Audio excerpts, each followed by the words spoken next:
Welcome into the Family Pet Podcast, the podcast for curious pet parents, where we believe the more you know about pet healthcare, the better pet parent you can be. I'm your host, Michael Shirley, joined by Stephen, my co-host, and our guest has returned from last week. We're continuing our discussion about labs. She didn't come Yeah, back. she didn't come back. She just she never stayed left. with us. We Yeah, just pushed stop for a moment. We're continuing our discussion about lab work with Dr. Holly Brown from Antec Diagnostics. Dr. Brown, thanks for staying with us to dive a little bit deeper into lab testing. Thank you for having me. Last episode, we talked a little bit about the basics. We identified some topics. We talked a little bit about what you do with the samples as you get them prepared, why you would get them done, when you should start testing your pets. But I had some more specific questions that I jotted down, and we ran out of time. And I want to go to the part where you were talking about the CBC test. You mentioned that stands for complete blood count, and that we're looking for, we're analyzing the red blood cells, the white blood cells, and the platelets that are in the blood. And you said something that I jotted down, and I want to go back and refresh your memory on what you said. You said that the CBC, when it comes to the red blood cell counts, and maybe it applies to all of it, that it was sensitive but not specific. And that made me kind of tweak my head a little bit. What did you mean by that blood test was sensitive but not specific? Great. So when we talk about a test being really sensitive, it means it's really good at detecting an abnormality, right? It's a really good screening test, right, for a change. Now, it does have the possibility of, I can probably rephrase this better, but it's a good screening test for an abnormality, but it doesn't always tell you exactly what is going on, right? And so it's sensitive in that it will pick up on a change, right? But it's not always specific as to what the underlying disease process is. Does that make sense? What the origin of it is. Mm-hmm. So when the CBC and looking at all the red blood cells, all the white blood cells, all the platelets, if there's abnormalities in there, the CBC will catch it, right? And so it's really good because we've cast a sort of wide net, right? Looking at all these different blood cells, right? But it doesn't always tell us what the actual problem is that's causing it. We need to then delve deeper. So when we need to increase our specificity for that disease process, we're going to do further blood tests, right? Or sometimes we'll go to imaging. If we have an indication that there's blood loss, right? We might do a fecal test. Are we losing blood through the GI tract, right? Because of parasites. If there's blood loss, we might want to do an abdominal ultrasound and make sure the abdominal organs are okay, right? We might check the urine to make sure there's not blood loss there. What is an example of an abnormality? Is it something's off in the balance or the ratio of white to red to platelets, or is it something else? Yeah, that's great. Both, actually. So there is just a number for each of the things that it's measuring or calculating, right? Individually, something could be high or low outside of a reference interval or abnormal for your particular pet, right? Because you've had blood work before and you know that normally this value is in this range, but it's, trending high or trending low. But also there are patterns in particular that we look at within the different white blood cells. So we talk about the white blood cells as one category, right? But there's 5 common ones we see in circulation. Oh. And there are patterns that we can see. And in particular, another thing that is quite sensitive, but not specific, meaning it's a good indicator, it caught that something's going on, but you don't know what, is when 2 of our specific white blood cells, lymphocytes and eosinophils, when those specifically are low or lower than the other guys when they normally are, that tells us that's actually a stress response of the pet, and not a stress response like they're upset or the car ride was stressful. They've had a rough day, right? Yeah. Yes, exactly. Bad hair. They're having to deal with their brother. I need a mental break. You understand. But actually, like the body's, withstanding some big stressor, some disease process that they're going through. And actually, because of a hormone they release in response to that stress of illness, it actually decreases the circulating numbers of those particular white blood cells. So there are nuances in the patterns as well as the individual numbers that we look at. It's actually quite complex. I just want to take a moment to thank all of our veterinary professionals, as particularly our licensed technicians and our doctors, our veterinarians, that can get these reports and quickly just look at them and be like, we've got this issue. And I'm like, well, how? What? Yeah, I get, because so I help with our CSRs, and so we get the reports back in the email, and sometimes our the client will get something, and all we see is the number is in red, which means it's out of normal range. And I'm like, I have no idea what this ALK or this PHO. I mean, I don't know what any of it means. You're ahead of me because I don't even know. Well, my dog Gracie went through. She went through 7 rounds of testing, and so. But you just forward that onto the medical team. Yeah, and I would just learn to look at these numbers because we were trying to get them down into the proper range. But I didn't know what ALK meant or the ALT. But Dr. Nunnery knew exactly, and she explained it. I've long since. It's just amazing to me that what all is in their brains. Like they're hematologists, they're parasitologists, they're all these things. They just know so. Yeah, they just know so much.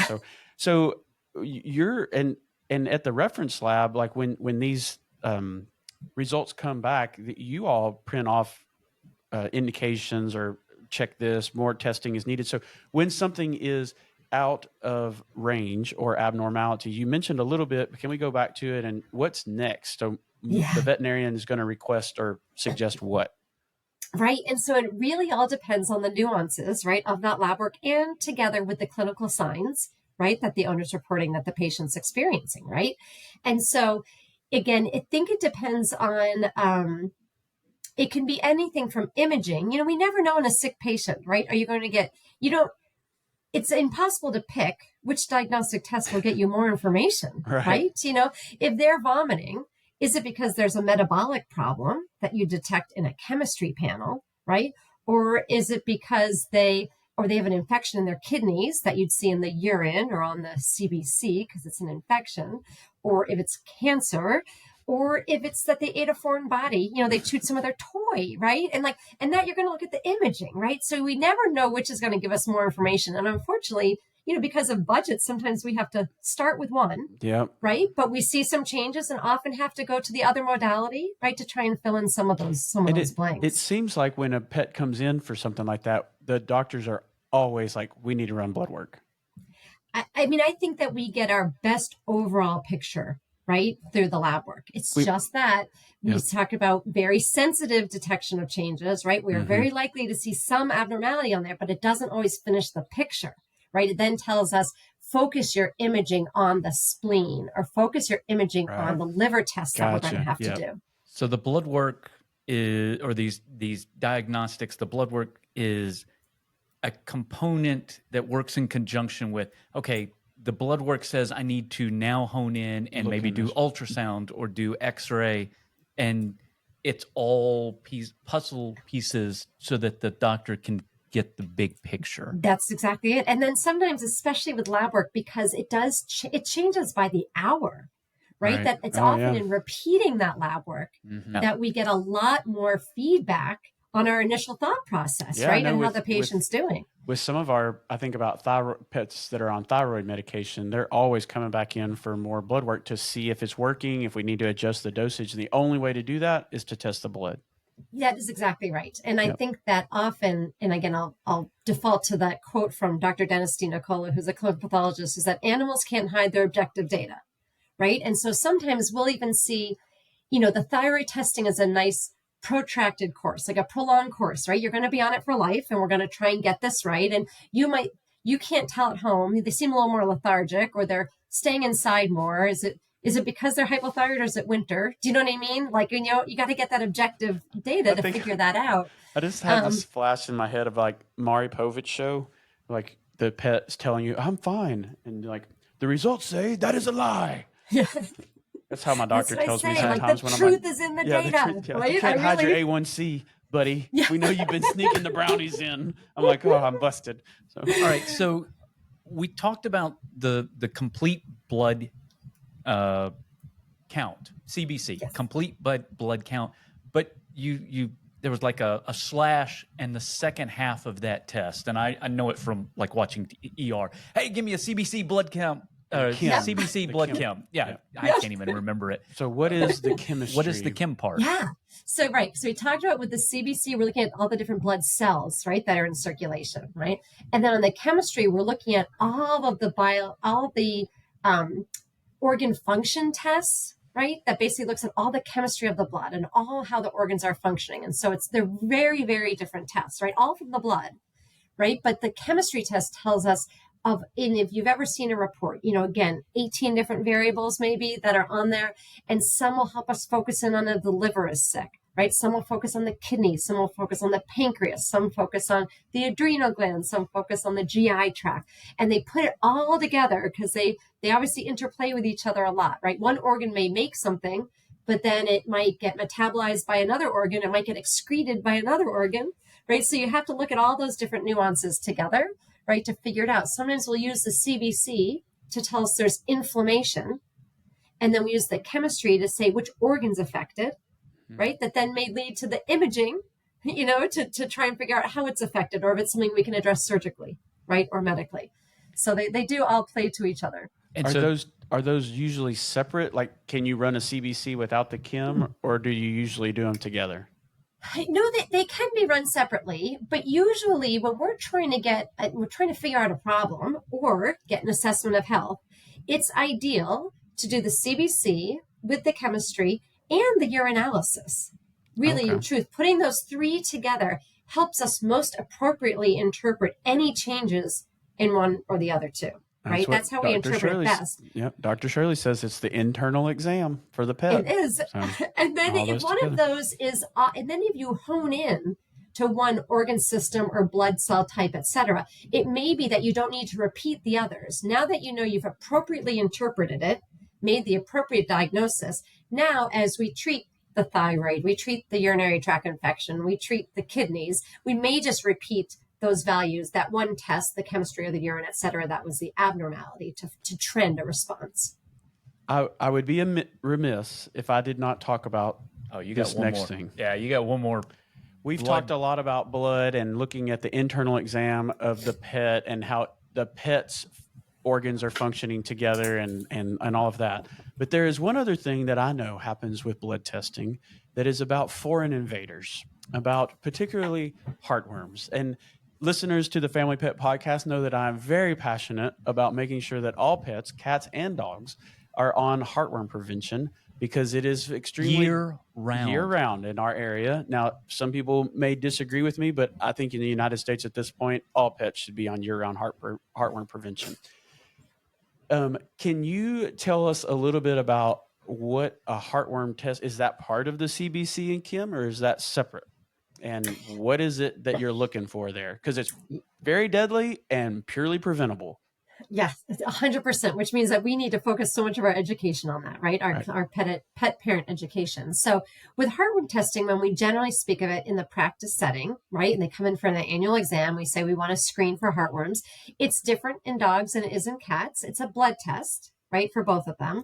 It's not part of the CBC, the chemistry, or the urinalysis, right? It's a separate test, and it's often paired with other vector-borne diseases, meaning insect-transmitted diseases, right? So with our tick-borne diseases, we often put that together. As you've probably talked about in other episodes, heartworm is transmitted by mosquitoes, right? A different vector. And so we may see indications in our other lab work that organs got affected or that we've been seeing an allergy response to a parasite. But when we're specifically looking for heartworms on a dog in the blood test, this is a pretty neat one. So we talked last time about antigens, looking at proteins, right? And then we look at the body's response to it. For dogs, when we're looking for heartworm testing, we look for an antigen, right, that's released from a pregnant female heartworm. Isn't that crazy? So if you find this antigen, very specific, yeah. Yes, if you find this protein in your dog's blood, you know that not only does it have heartworms, it says more than one heartworm. It has to have at least two, because it has to have at least a male and a female to get a pregnant female, right? And then that she's mature enough, right, to release this protein that's only seen, right, in these pregnant female worms. And so you have that advanced, right, of an infection. In cats, we screen a little differently because some cats have significant disease with only one heartworm. And so we don't know if that's going to be male or female. And if it's only one, it's not going to be pregnant, even if it was a female, right? So for cats, what we look for is we look at the body's response to seeing anything of the heartworm, meaning the antibody response. So this is actually looking at the cat's response to it rather than looking at something coming from the heartworm itself. We talked about that last episode about that you're testing sometimes based on the invader and sometimes based on the patient's response. So, Yep. but it's I'm glad that we talked about that, because I want people to understand why we recommend, like, if you switch heartworm prevention, why we have to test again, and making sure that you have coverage. We don't start testing until certain ages, and there's a lot to it. And it goes back to that it's very specific as to what we're looking for in the bloodstream. Yes. But what the biggest takeaway is that you need to have your pet on heartworm prevention and test annually to make sure that everything's working. Because it is, like you heard Dr. Brown say, with cats, just one heartworm can cause significant damage to their heart. And Dr. Nunnery was one of our doctors was just telling us, she went to a class down at VMX and learned that even before the heart in a dog, before the heartworm is mature enough to breed, it can already cause significant damage to the heart. So this is not, imagine having a living organism inside your heart. Like, eating, your heart's pretty important. Eating away. Well, it's sucking the blood, but it clogs up all the valves and it just gums everything up. It looks like spaghetti in your heart, and just don't do it. And like we were saying with the diagnostics, beget more diagnostics, right? Is because we talk about these very sensitive screening tests that we run, right? That are very good at capturing something. But just because you have the infection, right? We need more information on how the dog's dealing with it or the cat's dealing with it, right? So if we find out that they are positive for heartworm antigen or antibody, then we often do other tests right before we treat that dog, right? We want to know a couple things. Does it have the circulating form, the little microfilaria in the blood itself? So that's another test we might look at. Then you want to image the heart and the lungs, right? You're going to take radiographs to see, have they been deleteriously affected? You want to do that chemistry panel on the blood to make sure it can handle the drugs you're going to give, right? That kill the heartworms, right? You're going to look for inflammation, platelets, all of those things, right? So testing begets testing, not because we're trying to rack up the bill, right? But because we're trying to get the right diagnosis and keep them safest during treatment. Yeah, we don't want the cure to be, detrimental. Yeah. What an episode. These have been two great episodes, and I really appreciate your time with us and educating our curious pet parents about lab work. Before we let you go, is there anything that you want to share with our listeners that maybe Stephen and I haven't asked you? I think, yes, I think that in our advancements around diagnostics, right? So I'm obviously really passionate about running blood work, right? So I'm a clinical pathologist is my specialty training, right? So that's my specialty, is looking at this lab work. And I think we're doing a better job than ever at communicating not everywhere from the CSRs at the front desk, right? Through our technicians and our assistants in the rooms, right? And through our doctors and their communications on really the value of such testing, right? So I think in these two episodes, we've talked about all of this information we're getting for our pet from these blood tests that we're doing, right? Or blood and urine tests. And maybe to understand on the medical side of things, on the practice side of things, the importance of reviewing these results with these owners so that they understand the value in normal results, right? And showing them reference intervals and be able to show them where their patient's data lies. As you said, in looking at your, Stephen, you're talking about your dog had repeated tests, right? Looking at the liver values, right? And we get our pet owners really engaged to say, I see where the abnormality is. You've told me what the concern is. I'm be a bit more compliant with my treatment recommendations because I'm also targeted to make those numbers normalized, right? And I'm going to show up at my rechecks because, again, I see the value in this testing and when we're going to go over these results again, right? So I think we're finding really great communication with our pet parents around the value in these diagnostics. And I think taking the time to show them the results, right, and go over them will help to continue that conversation. And also really pump them up for being proactive in their pets. Like that, doing that for your pet, doing the diagnostics that's a good pet parent. Yep. That's a loving, that is a dedicated pet parent. And they're the hero that their pet thinks they are. That's right. That's there right. It is. Well, Dr. Brown, before we let you go, it's we've come to that time in our show where we ask you to share a fun fact with our listeners. This is something that's going to help them win trivia night or at least impress their friends and family at dinner. So do you have another fun fact for our curious pet parents at home? More white blood. I do. Yes. Yeah. So this one will be about the red blood cells. So there is something that we can see that's very detrimental in our dogs and cats. And yeah, I'll just stick with dogs and cats. If they ingest pennies. Okay. So, and it's very specific pennies. Yep. Did you want to say something, Stephen? No, Or he are you knows. just excited? Yeah, no, you're good. Yeah. So there's zinc inside, a very high zinc content, like 97%, I think, something like that, percent zinc inside American pennies minted after 1982. So they're coated in copper, but after 1982, they filled the inside with zinc. And when our pets ingest them, the stomach acids break down that copper coating, which is inert. That wasn't causing a problem. But when the zinc gets into the bloodstream, it can cause a change in our red blood cells it makes them rupture, right? And then they become very anemic and very sick very quickly. And we have to get those pennies out of them. So go that's roll your my- pennies, people. Don't hoard the pennies. Take them to the bank No. and roll. Don't feed your dog pennies. Don't let them eat pennies. It's funny because of all the coins, all the rest of them are fairly inert, right? But that's the one. It's American pennies minted after 1982. Do you think is it just affect dogs and cats? Like, what about the koi fish in the ponds where people are throwing pennies Oh. in?